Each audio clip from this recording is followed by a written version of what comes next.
लो भाई आराम से बैठ जाओ, सीधे आराम से। और नेक्स्ट वैक्सीन के आगे टॉपिक पढ़ेंगे अपन इम्यूनिटी। इम्यूनिटी यानी कि हमने हिंदी मीडियम में पढ़ा है, क्या है इम्यूनिटी, क्या होती है इम्यूनिटी, क्या होती है? प्रतिरक्षा कह दो या रोग प्रतिरोधक क्षमता कह दो, एक ही बात है।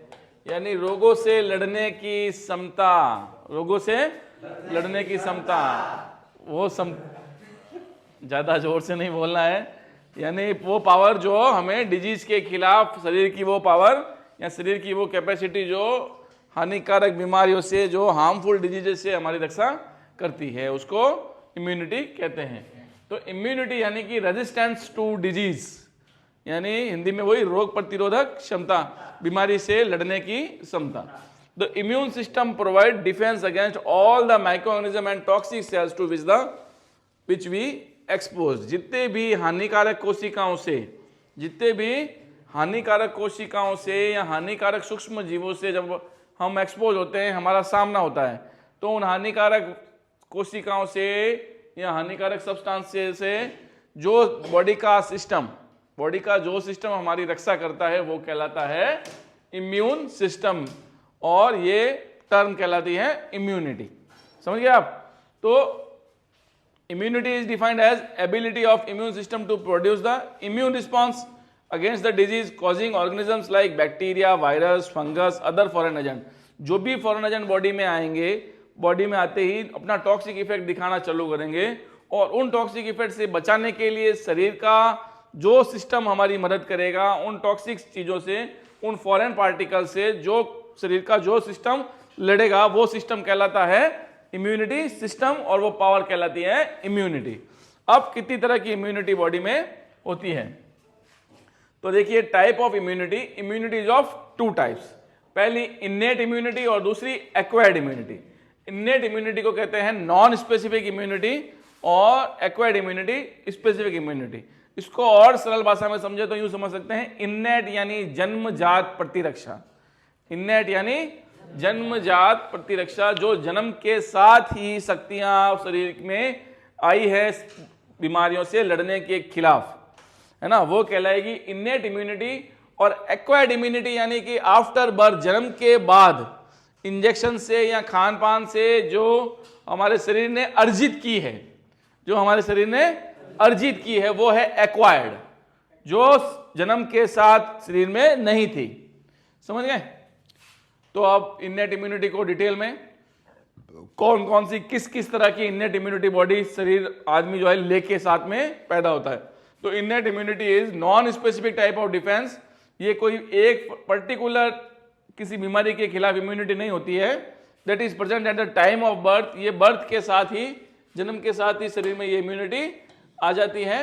This is accomplished by providing different type of barriers to the entry of the foreign agents, है ना। हमारे शरीर के वो बैरियर्स, हमारे शरीर के वो बैरियर्स जो कि पैथोजेंस को, जो कि हानिकारक जीवों को शरीर में आने से रोकते हैं, वो सब इस इम्यूनिटी का पार्ट है। समझ गए आप? इन्नेट इम्यूनिटी ये मौजूद होती है at the time of birth. इसमें क्या होता है, इसमें शरीर में अलग अलग बैरियर्स जो हैं इम्यूनिटी का काम करते हैं, और जो शरीर में हानिकारक पैथोजेंस को आने से रोकते हैं। अब कौन कौन से बैरियर्स इन्नेट इम्यूनिटी में काउंट किए जाते हैं? तो पहला है फिजिकल बैरियर। जो हमारी स्किन है वो एक फिजिकल बैरियर का काम करती है। शरीर, पृथ्वी में चारों तरफ सूक्ष्म जीवों का संसार बसा हुआ है। चारों तरफ सूक्ष्म जीव है, उसमें मोस्टली हानिकारक सूक्ष्म जीव हैं, है ना। Mostly are the pathogenic bacterias और वायरसेस और एल्गी और फंजाई, है ना। जिसमें ज्यादातर जो है वो पैथोजेंस ही हैं, जो रोग कारक ही हैं। मगर फिर भी बॉडी बीमार क्यों नहीं पड़ती है? क्योंकि फिजिकल बैरियर, स्किन जो है उनको अंदर इन्वेड नहीं होने देता है। तो skin on our body is the main barrier which prevents entry of the micro organism, जो कि माइक्रो ऑर्गेनिज्म की एंट्री को रोकता है। फिर उसके बाद mucus coating of the epithelium lining is also provide the barrier. जो शरीर के आंतरिक अंग है उनके ऊपर जो म्यूकस की लाइनिंग है, जो म्यूकस की लाइनिंग है वो भी एक फिजिकल बैरियर का काम करती है, और माइक्रोब को बॉडी में एंट्री नहीं लेने देती। It is present in respiratory. अब देखिए ये कहाँ कहाँ एपिथेलियल ट्रैक्ट होती है?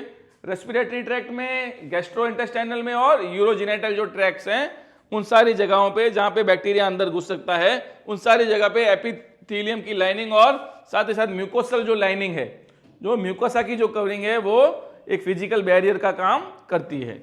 उसके बाद आ गया आपका सेकंड बैरियर जो आ गया इनेट इम्यूनिटी में, तो जन्मजात इम्यूनिटी है उसमें जो सेकंड बैरियर आ गया उसका नाम है फिजियोलॉजिकल बैरियर।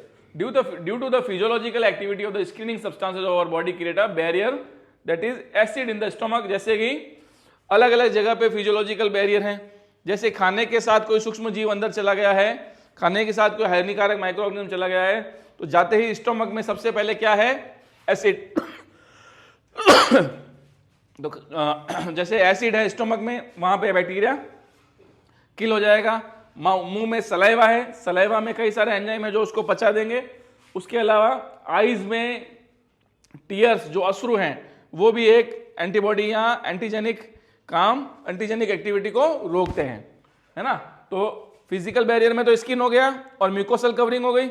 फिजियोलॉजिकल बैरियर्स में अलग अलग ऑर्गन में अलग अलग फिजियोलॉजिकल बैरियर हैं, जैसे स्टमक में एसिड, माउथ में सलाइवा, आईज में tears. They all prevent microbial growth, ये सब माइक्रोबियल की ग्रोथ को रोकते हैं, तो इनेट इम्यूनिटी का काम करते हैं। तीसरा आपके पास सेल्यूलर बैरियर्स, अंदर ऐसी कोशिकाएं हैं जो कि इम्यूनिटी सिस्टम का पार्ट हैं, जो कि हानिकारक जैसे ही बैक्टीरिया को ग्रोथ अंदर नहीं करने देती, तो वो सेल्स कहलाते हैं सेल्यूलर बैरियर। तो सर्टेन टाइप ऑफ ल्यूकोसाइट्स यानी कि WBC, है ना, of our body like polymorphonuclear leucocytes PMNL, इनको न्यूट्रोफिल्स भी कहते हैं, and monocytes and natural killer, यानी शरीर की जो नेचुरल किलर कोशिकाएं हैं, जो जैसे ही शरीर में कोई फॉरेन सब्सटेंस जाता है वो तुरंत अपना काम करना स्टार्ट कर देती है और उन फॉरेन सब्सटेंस को किल करना चालू कर देती है, तो वो सेल की फॉर्म में है, इसलिए क्या नाम दे दिया, सेलुलर बैरियर। चौथा cytokine barrier, virus infected cells, जो जिन कोशिकाओं में वायरस का इन्फेक्शन हुआ, जिन कोशिकाओं में वायरस का इन्फेक्शन हुआ, वहां पे प्रोटीन सिक्रीट होता है जिसको कि इंटरफेरॉन कहते हैं। ये इंटरफेरॉन प्रोटेक्ट करता है non infected cells from further viral infection. कहने का मतलब जैसे ही वायरल इन्फेक्शन किसी कोशिका में हुआ तो उस कोशिका में प्रोटीन सब्सटेंस निकला जिसका नाम है इंटरफेरॉन। क्या नाम है, इंटरफेरॉन। उस इंटरफेरॉन ने आगे दूसरी कोशिकाओं में इन्फेक्शन नहीं होने दिया। समझ रहे हैं आप। तो ये हो गया आपका साइटोकाइन बैरियर। तो इनेट इम्यूनिटी में 4 बैरियर हैं जो जन्म के साथ ही व्यक्ति में मिलते हैं। पहला है फिजिकल बैरियर जिसका एग्जांपल है स्किन और म्यूकोसल कवरिंग।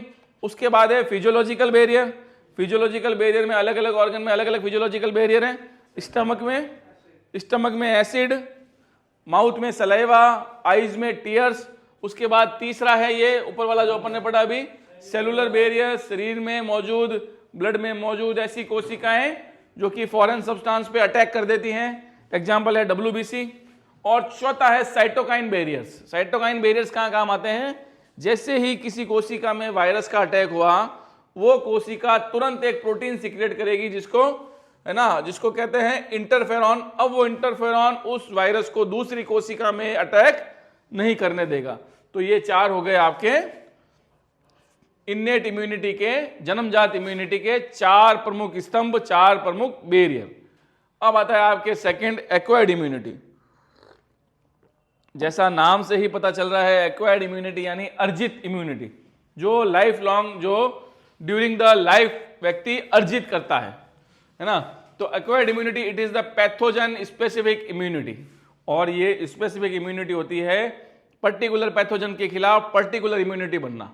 नॉन स्पेसिफिक जो पहली जन्मजात वाली थी वो नॉन स्पेसिफिक थी, वो हर तरह के बैक्टीरिया को रोकने की कोशिश करेगी, किसी पर्टिकुलर विशेष बैक्टीरिया के खिलाफ, पर्टिकुलर विशेष वायरस या विशेष फंजाई के खिलाफ एक्टिविटी नहीं करेगी, सामूहिक एक्टिविटी।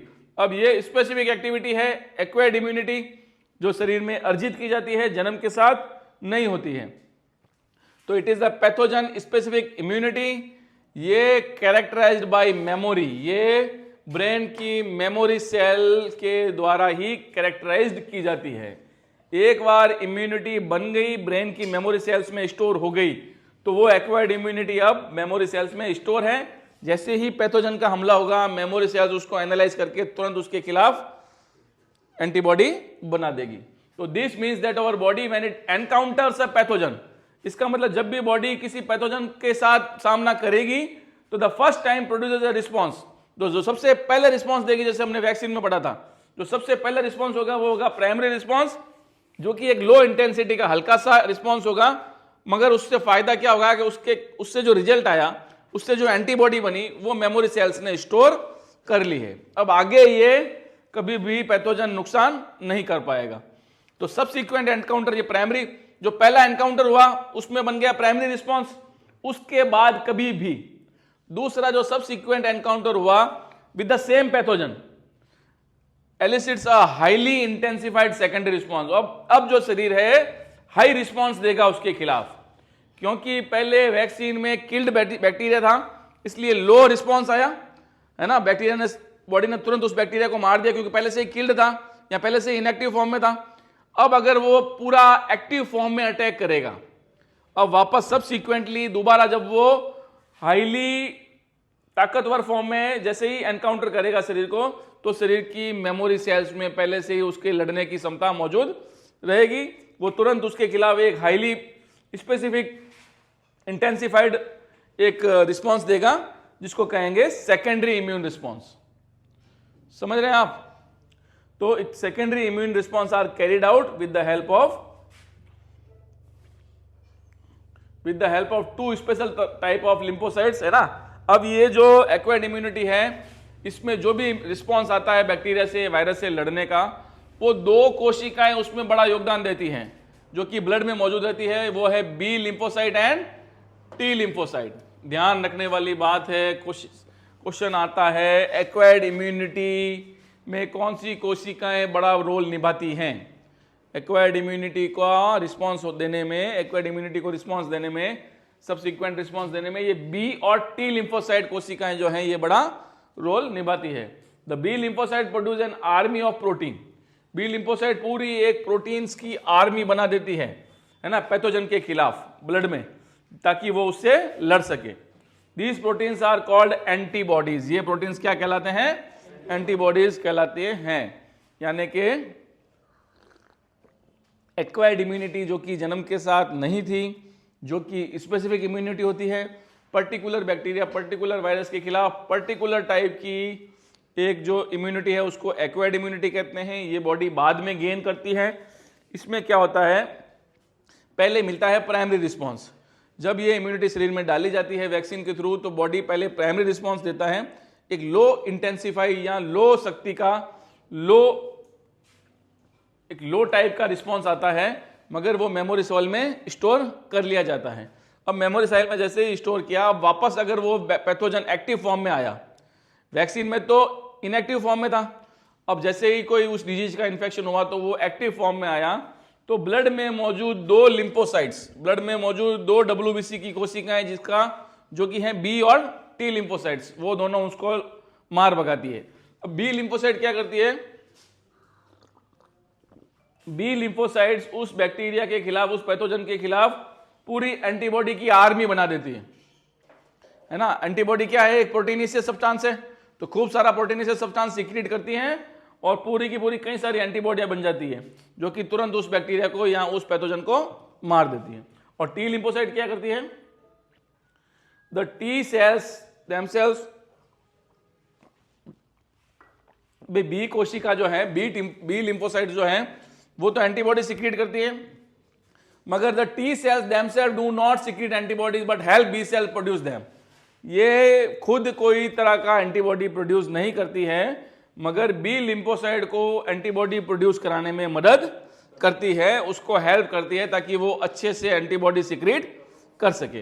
तो एक्वायर्ड इम्यूनिटी में हमने पढ़ा, एक्वायर्ड इम्यूनिटी जो कि जन्म के साथ नहीं होती है, ये बाद में वैक्सीन के थ्रू या किसी और सबसीक्वेंट तरीके के थ्रू अर्जित की जाती है। बॉडी इसको बाद में अपने अंदर अर्जित करता है, एक्वायर्ड करता है। इसमें क्या होता है कि वैक्सीन के थ्रू जो भी किल्ड पैथोजन या इनएक्टिवेटेड पैथोजन डाला जाता है, उससे शरीर प्राइमरी रिस्पॉन्स के तहत एंटीबॉडी बना के स्टोर कर लेता है, उसकी मेमोरी स्टोर कर लेता है। अब सबसीक्वेंटली जैसे ही वापस सेकेंडरी इन्फेक्शन हुआ या तगड़ा इन्फेक्शन हुआ, या वायरस जो बैक्टीरिया जो है वो एक्टिव फॉर्म में आया, तो आते ही शरीर में दो तरह की लिम्फोसाइट्स काम करती है, बी और टी। बी क्या करती है, उसके खिलाफ खूब सारी एंटीबॉडी बना देती है जो कि उस पैथोजन को मार देती है। और टी क्या करती है, टी जो है खुद कोई तरह की एंटीबॉडी नहीं बनाती है, मगर टी कोशिका नहीं होगी तो बी लिम्फोसाइट्स एंटीबॉडी नहीं बना पाएगी। बी लिम्फोसाइट को एंटीबॉडी बनाने के लिए टी लिम्फोसाइट होना बेहद जरूरी है। तो the T cell themself do not secrete antibodies, कोई तरह की एंटीबॉडी सीक्रेट नहीं करता है, मगर हेल्प करता है बी कोशिका को एंटीबॉडीज बनाने में हेल्प करता है। तो different type of antibodies are produced in our body. अब चूंकि एंटीबॉडी जो होती है वो ग्लोबिन प्रोटीन की होती है और इम्यूनिटी देती है, इसलिए इम्यूनोग्लोबिन कहते हैं। तो immunoglobin A, immunoglobin M, immunoglobin E, immunoglobin G, immunoglobin D are some of them. ये अलग अलग तरह की एंटीबॉडी बी लिम्फोसाइट्स बनाती है। और बी लिम्फोसाइट को एंटीबॉडी बनाने में कौन मदद करता है, टी सेल्स, इसलिए इनको हेल्पर सेल्स भी कहते हैं। अब two type of acquired immunity response in our body, दो तरह का रिस्पॉन्स बॉडी में एक्वायर्ड इम्यूनिटी के तहत आता है। पहला antibody mediated immune response, these antibodies are found in the blood, the response is also called as humoral response, है ना। जो सीधी सीधी एंटीबॉडी शरीर में पहले से ही पड़ी है और जैसे ही पैथोजन आया एंटीबॉडी ने उसको पहचाना और मार दिया, तो ये क्या कहलाएगा, ह्यूमरल रिस्पॉन्स। क्या कहलाएगा, ह्यूमरल रिस्पॉन्स किसके थ्रू आता है, किसके थ्रू आता है, एंटीबॉडीज के थ्रू। अब cell mediated immunity CMI, the T lymphocyte mediated CMI very often when some human organs like heart, eye, liver, kidney fail to function.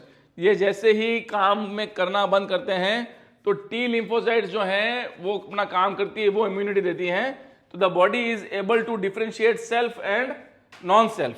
जब बॉडी को ये पता चलना बंद हो जाए कि कौन फॉरेन पार्टिकल है और कौन मेरा खुद का पार्टिकल है, जब बॉडी खुद के पार्टिकल को ही फॉरेन पार्टिकल समझने लगे, समझ रहे हो आप, तो and the cell mediated immune response is responsible for the graft rejection. इसलिए ये जो ओवर एक्टिव वाला रिस्पॉन्स है, सेल मीडिएटेड रिस्पॉन्स है, इसको ग्राफ्ट रिजेक्शन कहते हैं। बॉडी खुद को ही पहचानना भूल जाए, बॉडी का जो इम्यूनिटी सिस्टम है वो खुद को ही पुलिस वाले निर्दोष को सजा देने लग जाए, ऐसे समझना है ना।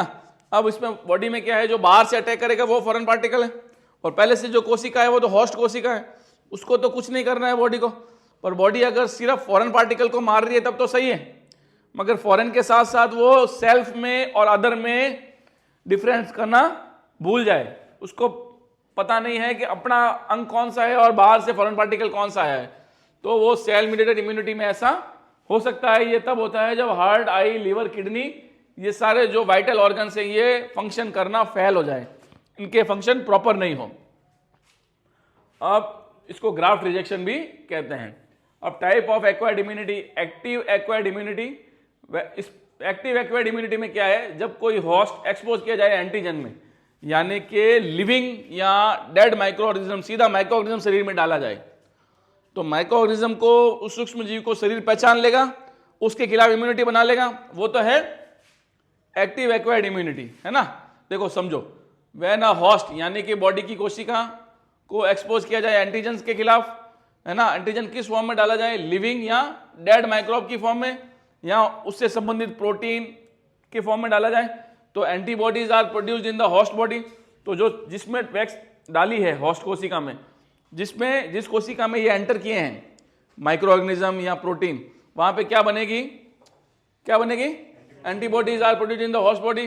तो this type of immunity is called active immunity, है ना। Injecting the microbes deliberate during immunization or infectious organism gaining access into body during natural infection induce active immunity। यानी कि एक्टिव इम्यूनिटी वो इम्यूनिटी है जब शरीर में माइक्रो ऑर्गेनिज्म को या उससे संबंधित प्रोटीन को, माइक्रो ऑर्गेनिज्म को, या लाइव फॉर्म में या किल्ड फॉर्म में, है ना, या जो प्रोटीन या जो केमिकल बीमारी कर रहा है उस माइक्रोनिज्म को, उसको सीधा ही कोशिका में, उसको सीधा ही बॉडी में डाल दिया जाए, तो उससे जो इम्यूनिटी बनेगी वो बनेगी एक्टिव इम्यूनिटी, समझ रहे हो आप। और passive immunity, when readymade antibodies are directly given to protect the body, यानी कि बाहर देखो क्या होता है, इसको सिंपली समझना है। शरीर में बैक्टीरिया गया पहली बार, है ना, वैक्सीन के थ्रू, है ना, इम्यूनिटी देने के लिए हमने बैक्टीरिया या वायरस डाला, या बैक्टीरिया वायरस का वो पार्ट डाला जो बीमारी कर रहा है, मगर उसको हमने कैसा कर दिया, इनएक्टिव कर दिया, ताकि वो शरीर में खुद बीमारी नहीं करे और शरीर उसको पहचान ले कि हाँ ये बीमारी वाला मटेरियल है, उसके खिलाफ इम्यूनिटी बना ले। तो उसके खिलाफ इम्यूनिटी कैसे बनाएगा, उसके खिलाफ वो एंटीबॉडी बना के रख लेगा। तो ये तो है एक्टिव इम्यूनिटी, यानी शरीर के अंदर एंटीबॉडी बनी, है ना। अब हमने दूसरी तरफ हमने क्या किया कि लैब में ही पर्टिकुलर बैक्टीरिया के खिलाफ एंटीबॉडी बना ली। अब वो सीधी सीधी क्या करी, बैक्टीरिया ने डाल के सीधी सीधी क्या डाल दी, रेडीमेड एंटीबॉडी। समझ रहे हो आप? देखो एक्टिव में तो क्या है, एक्टिव इम्यूनिटी में बैक्टीरिया डाला किल्ड फॉर्म में, फिर उस बैक्टीरिया को शरीर ने पहचाना और एंटीबॉडी बनना चालू हो गई। ये सब काम कहाँ हो रहा है, बॉडी के अंदर हो रहा है।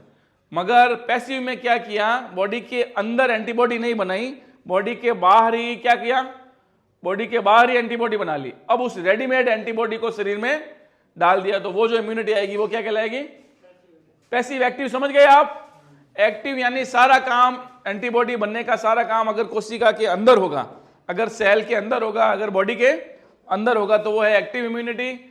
और यदि एंटीबॉडी को लैब में ही बना लिया जाए और फिर उस रेडीमेड एंटीबॉडी को शरीर में डाला जाए तो वो कहलाएगा पैसिव इम्यूनिटी, है ना।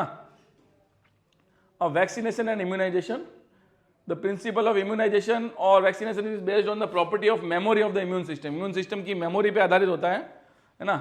In vaccination preparation of antigenic protein और पैथोजन और इनएक्टिवेटेड वीकेंड पैथन, ये तो हम पढ़ चुके हैं कि वैक्सीन के थ्रू शरीर में वीक या कमजोर बैक्टीरिया को शरीर में डाला जाए।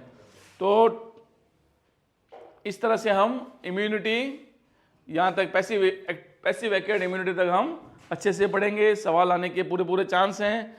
और good luck for your university exams.